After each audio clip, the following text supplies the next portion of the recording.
3년 전 일본에서 있었던 사건의 이야기입니다.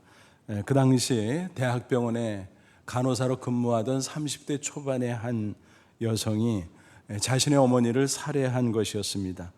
징역 10년 선고를 받고 현재 복역 중이지요.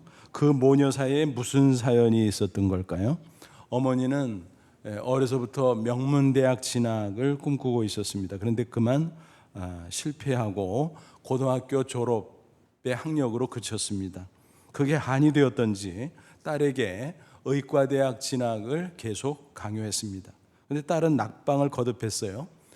구수까지 했지만 의대를 가지 못하고 간호사가 되어서 대학병원에 근무하게 되었다라는 것입니다. 남보기에는 충분히 훌륭하게 되었음에도 어머니는 만족할 수가 없었습니다. 그래서 딸을 계속 무시했고 또 때마다 온갖 욕설을 퍼부었습니다. 참다 못한 딸이 그만 어머니를 살해하고 만 것이었습니다. 그는 이렇게 말했습니다. 구치소는 규칙만 잘 지키면 질책하지 않습니다. 지금이 더 마음이 편합니다. 최소한 교도관은 죽어버려라, 이런 욕설은 하지 않거든요. 여러분, 이 이야기를 들으면서 어떤 생각을 하십니까? 그 어머니는 딸을 사랑하지 않았을까요? 아마 자기 딴에는 딸을 사랑했을 것입니다. 그래서 너는 나처럼 되지 마 하는 마음으로 강요했을지도 모르겠습니다. 하지만 너무 무지했습니다. 결과적으로 그것은 결코 사랑이 아니었다는 것입니다. 이런 말이 있잖아요. 표현하기 전까지는 사랑이 아니다. 또 잘못 표현한 것은 사랑이 아니다. 그렇지요. 그 어머니는 딸에게 사랑을 제대로 표현할 수 없었습니다. 그래서 딸은 사랑은커녕 오히려 미움을 느꼈고 마침내 그런 비극을 초래하게 되었다라는 것입니다. 이런 이야기는 물론 아주 극단적인 사례이기는 하지만 적지 않은 가정에서 부모 자식 간에 여러 오해와 갈등들이 있는 것 같습니다. 사랑하는 것은 사실인데 사랑을 느끼지 못해서 서로 힘들어하는 것입니다. 저와 여러분의 가정은 어떻습니까, 여러분? 그런 오해, 갈등 혹시 없으신가요? 그게 없다면 정말 행복한 가정일 것입니다. 감사하시기 바랍니다. 근데 혹시라도 그런 모습이 있다면 속히 해결하면 될 것입니다. 특별히 부모 입장에서 풀어야만 하는 것입니다. 부모의 말 몇 마디 30초가 자녀들의 상처 30년이 될 수도 있다는 사실을 잊지 말아야 됩니다. 물론 부모도 알고 보면 힘들죠. 누구도 미리 부모 노릇을 연습해보고 하는 사람은 없습니다. 결혼하고 지내다 보니까 어느 날 자식이 생겼어요. 낳고 보니까 이미 부모가 되어 버린 것입니다. 미리 훈련을 받고 면허를 딴 것도 아니에요. 무면허 부모인 셈이죠. 그러다 보니까 서툴러서 부모 노릇을 제대로 할 수 없다라고 하는 것입니다. 오래전에 시청했던 드라마 중에 이런 대목이 생각이 납니다. 한 아버지에게 3남매가 있었습니다. 아들은 아들이라고 잘해주고 첫째 딸은 공부를 잘해서 잘해주고 근데 둘째 딸은 평범하고 특별히 잘하는 게 없어서 그랬는지 늘 찬밥 신세였습니다. 어느 날 폭발했습니다. 그 둘째 딸에게 아버지가 사과하면서 이렇게 달래는 장면이었습니다. 아빠가 잘못해서 미안해. 아빠 노릇을 처음 해보는 거라 서툴러서 그랬어. 다음부터는 잘할게. 우리 딸 미안해. 이런 대사였는데 공감이 됐습니다. 부모라면 당연히 어느 자식이든 사랑할 것입니다. 그러나 서툴러서 자식에게 상처를 주는 경우가 적지 않다라는 사실입니다. 자식은 또 어리고 미숙해서 부모를 오해하고 또 부모에게 반항하기도 하는 것입니다. 이래저래 힘든 것이 많은 가정의 현실인 것입니다. 오늘은 매년 지키는 어린이 주일입니다. 하나님의 말씀 앞에 나 자신의 모습을 비춰보는 것입니다. 나는 부모로서 잘하고 있는가? 그렇다면 더 잘하시기를 바랍니다. 나는 부모로서 여러 가지 부족한 점이 있는가? 그게 발견된다면 앞으로는 정말 잘하시기를 바랍니다. 그러면 하나님께서 부모도 자식도 크게 축복해 주실 줄로 믿습니다. 그래서 모쪼록 정말 행복하고 아름다운 가정을 이루는 저와 여러분 되시기를 주님의 이름으로 축원합니다. 오늘 본문에 보니까 누가 등장해요? 요게벳. 그는 모세의 어머니죠. 그 역시 우리처럼 평범한 사람이었습니다. 또 연약한 사람이었습니다. 게다가 참으로 암담한 시대를 살아가고 있었습니다.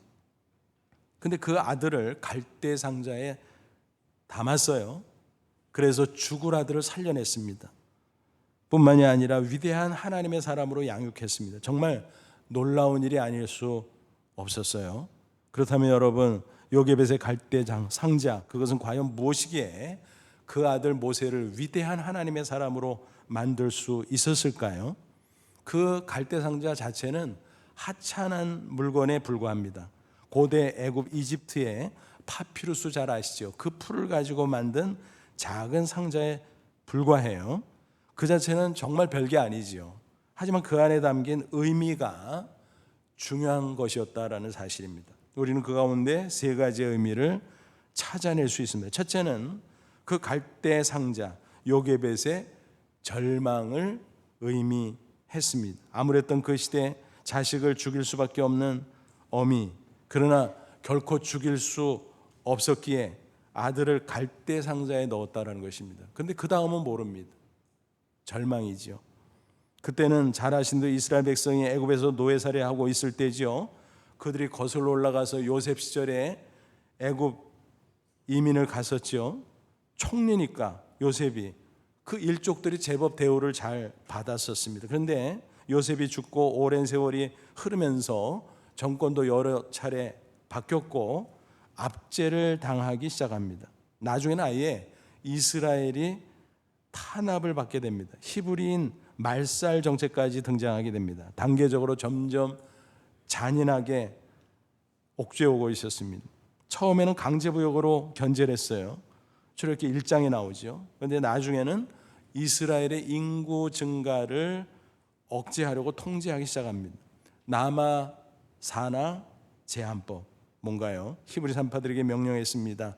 히브리 아이들을 받다가 여자아이는 그냥 살려주고 남자아이가 태어나면 쥐도 새도 모르게 죽여버려, 그런 것이었습니다.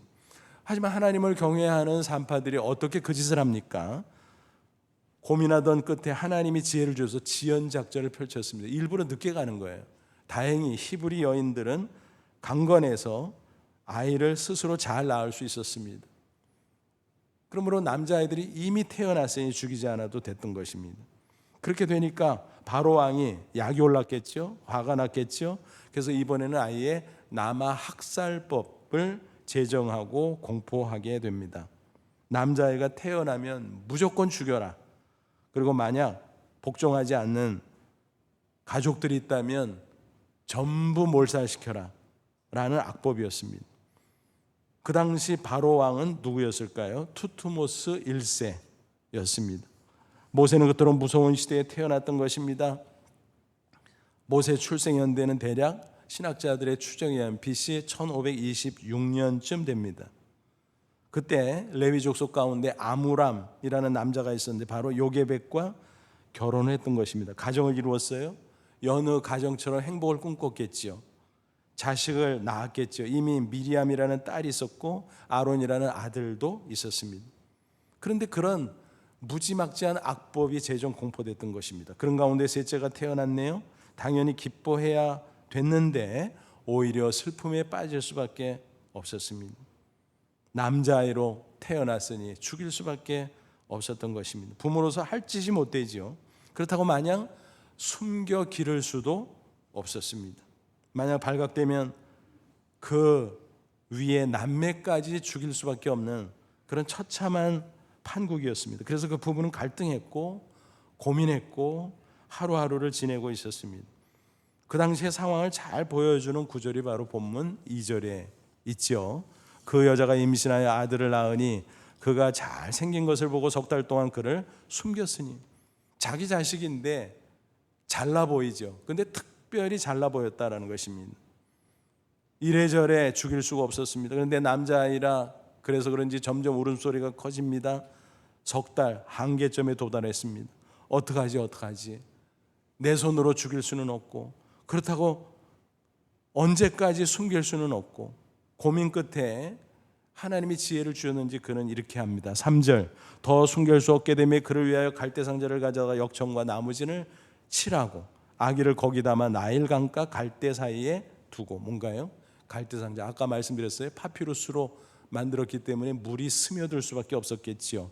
그래서 방수 처리를 위해서 역청, 콜타르를 바르고 또 나무진을 바르고, 그렇게 한 이후에 그 갈대 상자 안에 어린 아기를 넣어 두었다라는 것입니다. 여기까지였습니다. 요게벳이 할 수 있는 게 여기까지였어요. 더 이상 할 수 있는 것은 아무것도 없었습니다. 절망이죠. 가슴이 미어졌을 것입니다. 그런데 역설적으로 그 절망의 순간에 하나님은 소망의 싹을 틔우고 있었습니다. 갈대 상자 어떻습니까? 인간 편에서는 절망이지요. 하지만 하나님 편에서는 소망의 시작이었다는 사실입니다. 이런 말이 있어요. 인간의 마지막은 하나님의 시작이다. 우리가 때때로 인생 살다 절망의 순간을 맞이하잖아요. 야, 이제 끝났다. 모든 것이 다 끝났어. 하지만 역설적으로 그때 소망의 문이 열립니다. 왜냐하면 하나님께서 살아 역사하시기 때문입니다. 인생의 여러 문제들 앞에 우리는 때때로 절망을 느끼기도 하지만 특별히 자녀 문제 앞에서도 절망을 느낄 때가 있잖아요. 어쩌면 당연한 일인지도 몰라요. 앞서서 말씀드렸잖아요. 부모도 죄인이고 부족하고, 자식도 죄인이고 부족하고, 그러기에 여러 가지 많은 문제가 생기고, 또 세상이 험악하잖아요. 그래서 절망의 순간은 어느 때든 오기 마련이다라는 것입니다. 그러기에 어쩌면 역설적으로 그 절망의 순간을 빨리 맞이하는 게 좋을지도 몰라요. 왜냐하면 그래야 하나님께 맡기니까. 나는 못해요. 하나님이 해주세요. 그렇게 돼야 자녀를 하나님께 맡길 수 있고 하나님이 역사해 주신다라는 사실입니다. 사실 따지고 보면 정말 그래요. 우리가 부모라고 하지만 자녀의 주인인가요? 전혀 아니죠. 책임져 줄 능력이 있어요? 전혀 아니죠. 내 인생도 책임 못 지는데 어떻게 자녀의 인생까지 책임질 수 있겠습니까? 그렇지 않아요? 출산을 의미하는 영어 단어가 흥미롭습니다. 뭐죠? 딜리버리. 뭐예요? 배달. 그러니까 출산은 배달이에요. 하나님께서 우리 자녀를 세상에 보낼 때 우리 부모를 통해서 배달하게 한 거예요. 그래서 세상으로 배달하고 세상에 있는 동안 자녀를 양육할 책임을 떠맡아서 감당할 뿐. 그러니까 주인이 아니라 뭐예요? 청지기에 불과하다라는 것입니다. 그러니까 내 마음대로 할 수도 없고 해서도 안 된다는 말입니다. 그런데 자꾸 인간 부모들이 어때요? 내가 할 수 있을 것 같아요. 착각이죠. 그래서 내 마음대로 꿈꾸고 계획하고 내 방식대로 힘써보고 돼요? 잘 안 되죠. 그러니까 안 되는 데다가 힘까지 드는 것입니다. 오래전에 유아세를 앞두고 부모님들과 문답을 할 때였습니다. 한 아이의 어머니하고 문답을 하는데 제가 물었어요. 사실 곤란한 질문인데 할 수밖에 없는 질문. 아이가 지금 순진하고 예쁜데 성경에 죄인이라고 써 있는데 그거 인정하세요? 그랬더니 웃으면서 대본에 대답을 하더라고요. 당연하지요. 키워보면 알아요. 그러는 거예요. 그래서 너무 재미있었습니다. 그러더니 재치 있게 이런 말을 덧붙이는 것이었어요. 목사님, 성경에 보면 자식을 상급이라 그랬는데 제가 겪어보니까 벌을 받는 것 같아요. 그러는 거예요. 양육하는 게 너무너무 힘들다는 거죠. 뭐 그렇게 아기가 어림에도 불구하고 벌써부터 그러냐고 제가 같이 웃으면서 이야기를 했습니다. 농반진반에 참 의미 있는 말이라고 생각을 했습니다. 그래서 제가 답변했어요. 유아 세례가 뭡니까? 내가 못하니까 하나님께 의탁하는 결단을 하는 것입니다. 그리고 이제부터 오직 하나님의 말씀과 기도로 자녀를 양육하는 것입니다. 그렇게만 하면 하나님께서 반드시 아이를 책임져 줄 것입니다. 그렇게 잘 문답을 마치고 유아 세례를 베풀었습니다. 그분의 자녀들이 잘 자라고 있는 줄 제가 알고 있습니다. 당연히 그렇게 지혜롭고 신실한 신앙의 사람인데 그렇게 하겠죠. 요게벳을 보십시오. 그 아무랬던 시대에 아이를 자기 마음대로 할 수 없었습니다. 그래서 절망할 수밖에 없었어요. 그래서 갈대상자에 넣었어요. 하지만 그것은 한 걸음 나아가서 두 번째 어떤 의미를 담고 있었습니까? 하나님께 믿음으로 의탁하고 눈물로 기도하는 모습이었습니다. 아이를 갈대상자에 넣고 갈대사이에 둔 것 자체, 그것도 사실은 기도의 결과였는지 몰라요. 어떻게 그런 생각을 해냈을까요? 하나님이 주신 아이디어였을지 모릅니다. 그렇게 넣어두고 어떻게 될지 기대했습니다. 그리고 딸 누이즈 아기의 미리암에게 시켰어요. 동태를 살펴라. 무슨 일이 일어나는지 4절 그의 누이가 어떻게 되는지 알려고 멀리 섰더니, 그러니까 요게벳 본인은 아마 눈에 띄지 않게 아주 멀리 얼씬거리지도 못하고 눈물로써 기도만 하고 있었으리라고 상상해 봅니다. 아마 애간장이 타들어갈 정도로 기도를 했을 것입니다. 그래서 요게벳의 기도를 이렇게 불러봅니다. 단장의 기도. 정말 그렇죠. 단장의 기도. CCM 찬양 사역자 염평안 씨가 지은 요게벳의 노래라는 찬양곡이 있습니다. 그 가사 한마디 한마디가 정말 요게벳의 심정을 담고 있는 듯합니다. 작사 작곡가의 사연을 알고 나면 야, 그렇구나 하고 더욱더 공감이 갑니다. 염평안 씨는 아기가 셋이에요. 근데 둘째, 셋째가 쌍둥이 자매예요. 그런데 태어날 때 안타깝게도 1.5kg 미만의 미숙아로 낳습니다. 폐가 덜 발달돼서 종종 무호흡증을 일으켜서 고통을 받곤 했습니다. 그 모습을 지켜보는 부모로서 얼마나 가슴이 아팠을까. 근데 더 답답한 것은 부모라지만 해줄 수 있는 게 아무것도 없었다는 사실입니다. 그때 깨달았습니다. 내가 부모지만 참 주관자가 될 수 없구나. 참 보호자가 될 수 없구나. 하나님만이 그런 분이지. 그래도 아이들이 숨을 쉬고 자라는 그 모습을 바라볼 때마다 이것조차 하나님의 은혜구나. 그는 그런 사실을 깨닫고 신앙 고백을 담아서 이 곡을 쓰게 됐다고 합니다. 가사 중에 이런 대목이 있어요. 어떤 마음이었을까?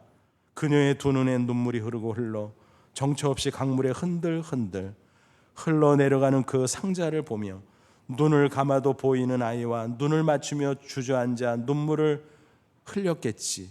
너의 삶의 참 주인, 너의 참 부모이신 하나님 그 손에 너의 삶을 맡긴다.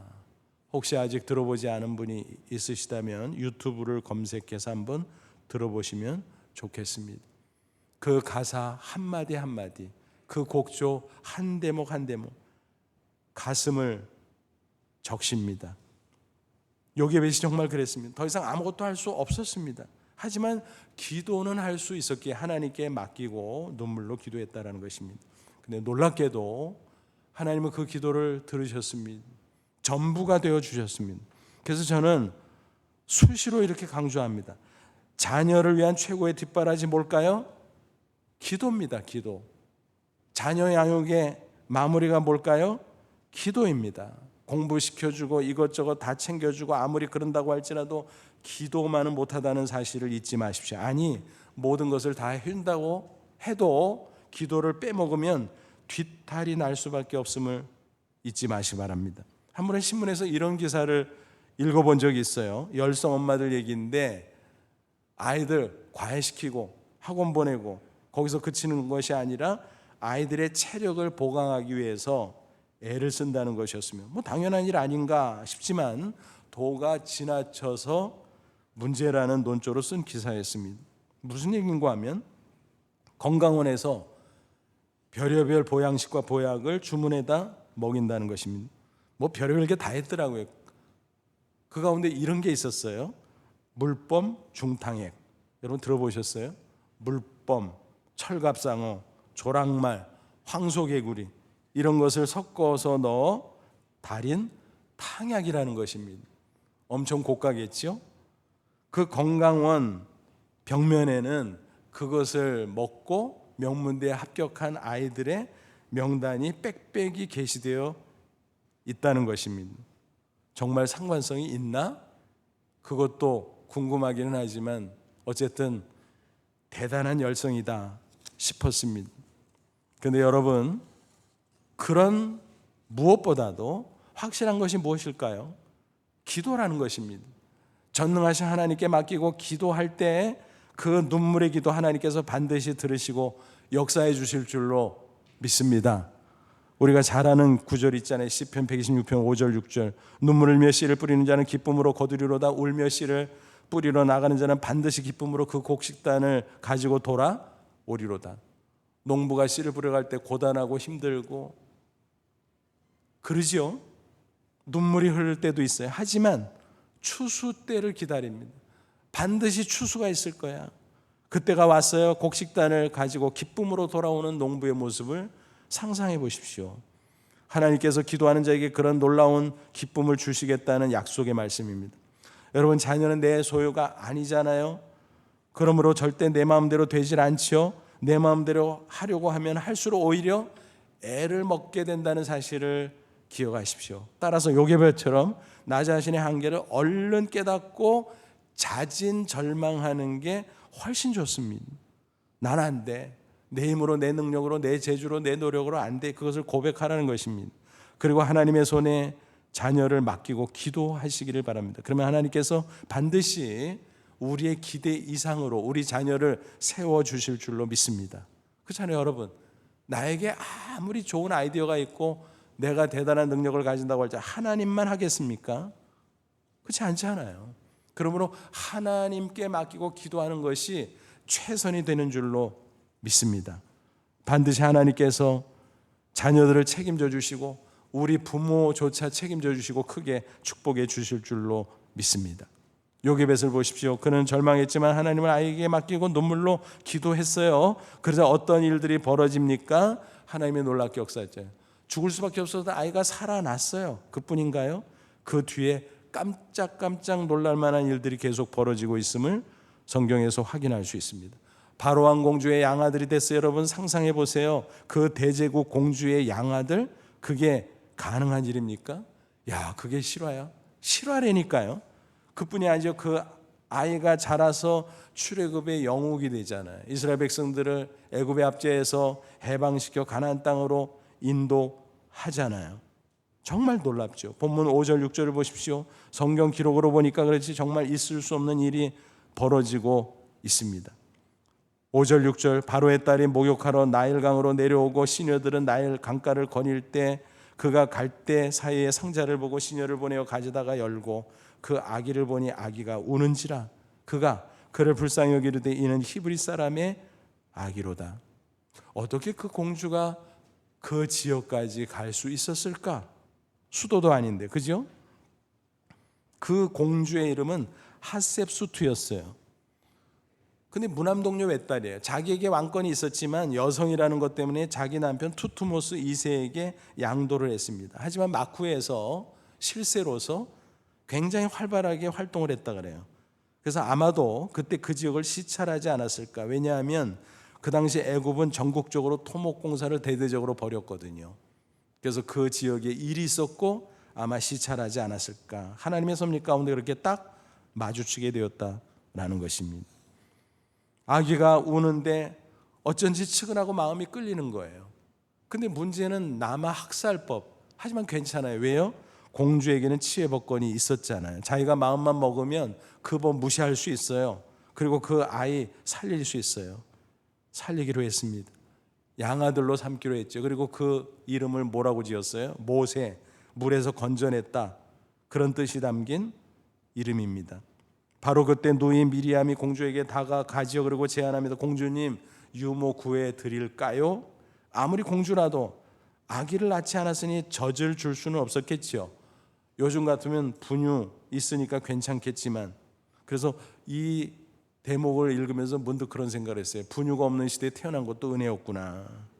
만약 공주가 됐다야 분유나 먹일란다, 그러면 역사가 달라졌겠지요. 공주는 미리암의 제안을 듣고 너무너무 기뻤습니다. 그래 한번 소개시켜줘라. 그래서 요게벳, 생모가 유모가 됩니다.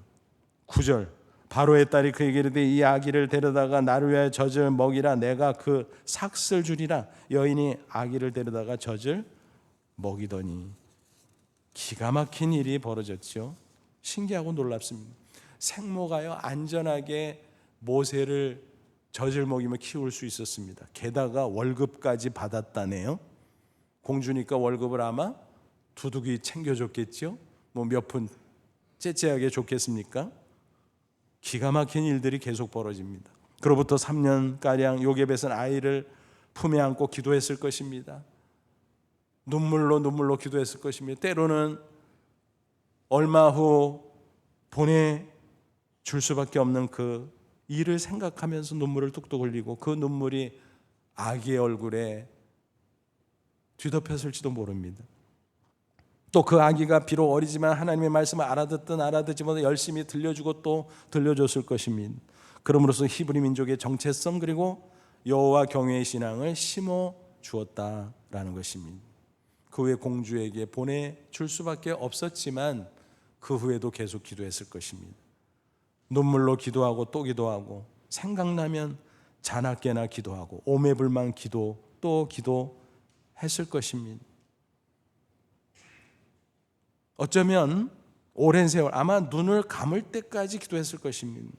그 기도의 응답이었는지 모세가 장성해서도 민족의 정체성, 신앙의 본질 그것을 놓치지 않았다는 놀라운 사실입니다. 야, 어린 시절의 교육이 그렇게 중요하구나. 동시에 눈물의 기도가 그렇게 강력하구나 하는 것을 우리는 깨달을 수 있다라는 것입니다. 그런 기도 가운데 모세의 생애 가운데 이스라엘의 역사 가운데 놀라운 일이 하나하나 이루어지게 되었다라는 것입니다. 그러므로 여러분, 우리도 자녀를 위해 기도할 때 당장 무엇이 이루어지지 않는다고 할지라도 결코 낙심하지 마세요. 포기하지 마세요. 여러분, 우리가 기도할 때 한 번 딱 기도하는데 딱딱 응답되면 얼마나 좋겠습니까마는 그런 일은 거의 없어요. 계속 기도해야 됩니다. 왜냐하면 우리의 때는 지금 당장 즉시지만 하나님의 때는 아니거든요. 하나님의 때가 있어요. 그 때가 언제인지 모르지만 끝까지 인내하면서 계속 기도하고 기도해야 됩니다. 그러면 하나님의 때가 이름에 그때 하나님은 가장 좋은 것을 가장 좋은 방법으로 우리에게 허락해 주시는 것입니다. 잘 아시는 구절이 있잖아요. 갈라디아서 6장 9절, 우리가 선행하되 낙심하지 말지니 포기하지 않으면 때가 이름에 거두리라. 그 선이라는 말 속에 기도도 포함되잖아요. 기도하고 기도하다가 낙심하지 말라. 당장 뭐가 이루어지지 않다가 낙심하지 말라. 포기하지 말라. 계속 기도하고 또 기도하다 보면 때가 이름에 거두리라. 하나님이 응답하시고 놀라운 역사가 나타날 것이다 라는 것입니다. 그렇습니다.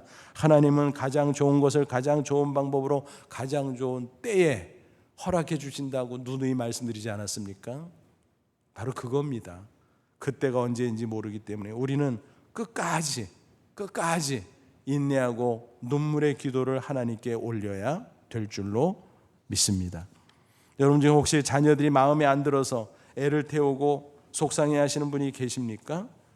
격려해드리기 위해서 한 사람을 소개하고 싶습니다. 요즘 장안의 화제가 되고 있는 분인데 용감한 형제, 음악 프로듀서 겸 연예 기획자인 강동철 씨의 이야기입니다. 젊은 사람들은 너무나 잘 아는 분이죠. 대중가요 제목들을 들으면 그것도 깜짝깜짝 놀라게 됩니다. 뭐 저는 노래 자체는 모르지만 신문에서 여러 번 본 것들, 브레이즈걸즈의 정주행, 손담비의 토요일 밤에, 빅뱅의 마지막 인사, 뭐 별게 다 했더니 그것도야? 그 사람이 다 작곡하고 작사하고 그랬다는 것입니다. 수백 곡을 그렇게 했는데 그 중에서 상당수가 히트를 쳤으니 어마어마하죠. 유명해졌고 돈도 많이 벌었겠죠. 그래서 일설에는 수백억 재산가라는 말도 있습니다. 근데 중요한 것은 그가 신실한 크리스찬이라는 사실입니다. 그리고 어려운 사람들을 위해서 나눔을 실천하고 있는 것으로 또 알려져 있습니다. 방송에 나온 것을 유튜브를 검색하면서 쭉 한번 훑어봤어요. 근데 정말 대단한 사람이네 라는 생각을 할 수밖에 없었습니다. 일반 방송 프로그램 안에 있는 걸 이렇게 보는데 어머니하고 새벽에 깨서 이제 예배당 가서 한참 기도하고 나오는 그런 것이 쭉 보였습니다.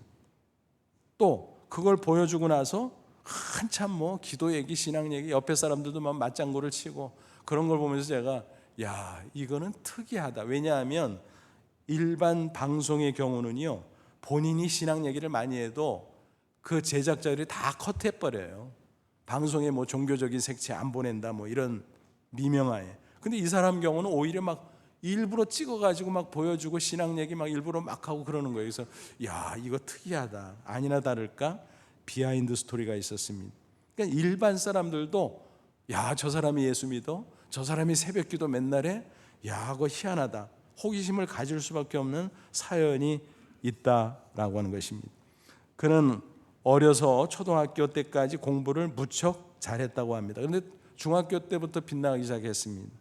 폭력에 휘말렸고 말썽을 피우고. 근데 그 배경이 뭐냐면 아버지의 편애였습니다. 형은 막 잘해주고 칭찬하고 인정하는데 자기는 아니었던 것입니다. 아버지한테 인정받고 싶은데. 그래서 삐뚤어지기 시작했고 이제 폭력 조직에 가입도 하고 뭐 이런 일들이 빈발하게 되었습니다. 그러다가 결국 가출을 하게 됩니다. 근데 그런 중에 고등학교 입학식 날이었어요. 어머니는 가출해서 그 아들이 어디 있는지 몰라서 애를 태우던 중에 걔도 이 녀석이 입학식에는 나타나겠지 설마 하는 마음으로 꽃다발을 준비해 가지고 딱 갔는데 안 보이는 거예요. 바람을 맞은 거예요. 다른 아이들은 부모님과 웃으면서 꽃다발을 품고 기념 촬영을 하고 있는데 그 어머니의 심정이 어떻겠습니까? 펑펑 울 수밖에 없었습니다. 가슴이 찢어질 수밖에 없었습니다. 결국은 중퇴하고 말았지요. 게다가 19살 때 룸살롱 영업부장. 뭐 더 이상 할 얘기가 없죠. 안 봐도 비디오지요. 그랬습니다. 근데 어느 날 노래 한 곡을 들었는데 그게 꽂혀버렸어요. 그때부터 음악에 빠졌습니다. 다행히 형과는 잘 소통이 돼서 둘이 집에서 나가서 자취하면서 음악을 열심히 하다가 오늘에 이르게 됐다라는 것입니다. 물론 아버지와도 화해했고 아버지에게 얼마나 효도하는 아들이 됐는지 모릅니다. 정말 놀라운 변화의 역사가 나타. 하나님의 터치가 있었습니다. 또 그 배우의 어머니의 눈물의 기도가 있었습니다. 얼마나 눈물로 기도했겠어요? 한번 상상해 보세요. 그에게 인생의 목표가 있다고 합니다. 1천억 원을 현찰로 모으자라는 것입니다. 왜? 가난한 사람들과 나누기 위해서. 그래서 남은 생에 그걸 다 나누고 싶다는 거예요. 야, 사람이 이렇게도 변할 수 있어? 여러분, 전능자 하나님 충분히 그러고도 남는 줄로 믿습니다. 그렇다면 여러분, 이런 사람도 그렇게 놀랍게 변화시킨 하나님께서 누구인들 변화시키지 않겠습니까? 우리의 자녀들이요, 약과예요, 약과. 아무것도 아닙니다. 우리 자녀들이 잘하고 있다면 감사하시기 바랍니다. 방심하지 말고 더욱 힘써 기도하시기 바랍니다. 혹시 지금 우리 아이들이 잘 안 돼, 속상해, 근심거리야, 괜찮아요. 힘을 내서 포기하지 말고 기도할 수 있기를 바랍니다. 하나님께 맡기시기 바랍니다. 하나님께서 반드시 터치하시고 역사해 주실 줄로 믿습니다. 여러분, 지금 코로나19로 모두가 힘들어하는 시기잖아요. 그런데 다행스러운 일도 있어요. 통계 자료들을 훑어보니까 많은 성도들 가운데 신앙이 강화되었다는 것입니다. 그나마 감사하죠. 또 가정의 결속력이 좋아졌다는 것입니다. 가정 예배를 시작하게 된 가정들도 많이 있다는 것입니다. 온라인 예배를 가족들이 나란히 모여서 함께 드리는 일도 있다는 것입니다. 여러분, 얼마나 감사한 일입니까? 이럴 때 반대로 힘들다고 불평하고 오히려 신앙이 게을러 터지고 퇴보한다면 얼마나 안타깝고 억울한 일일까 생각해 봅니다. 오늘 어린이 주일을 보내면서 우리의 각 가정에 신앙 부흥의 역사가 일어나기를 간절히 축원합니다. 절대로 신앙이 게을러지면 안 돼요. 아무쪼록 요게벳의 갈대상자를 꼭 기억하면서 하나님께 자녀를 의탁하십시오. 눈물로 기도하십시오. 끝까지. 그러면 하나님께서 우리의 자녀들 반드시 책임져 주실 줄로 믿습니다. 우리 부모들도 하나님께서 반드시 크게 축복해 주실 줄로 믿습니다. 그런 놀라운 역사를 꼭 경험하고 살아계신 하나님을 증거하는 저와 여러분 다 되시기를 주님의 이름으로 축원합니다. 제가 기도하겠습니다. 하나님 아버지 감사합니다. 우리에게 자녀를 주시고 가정을 주신 것 감사합니다. 그런데 내 마음대로 못합니다. 하나님만이 하실 수 있습니다. 하나님께 믿음으로 맡깁니다. 그리고 눈물로 기도하기를 원합니다. 끝까지 하기를 원합니다. 우리를 붙잡아 주옵소서. 그래서 우리 가정에 하나님의 놀라운 역사가 나타나고 우리 자녀들이 하나님의 사람들로 우뚝우뚝 서기를 원합니다. 하나님 도와주옵소서. 특별히 어린이 주를 맞이해서 오늘 유아 세례식을 거행합니다. 성령님 함께 임하셔서 우리 아이들에게 인쳐주시고 부모님들에게 신앙의 결단을 주셔서 이 아이들을 신앙으로 잘 세울 수 있도록, 그래서 귀한 가정들이 자자손손 신앙 안에 번성할 수 있도록 복의 복을 허락해 주시옵소서. 예수님의 이름으로 기도하옵나이다. 아멘.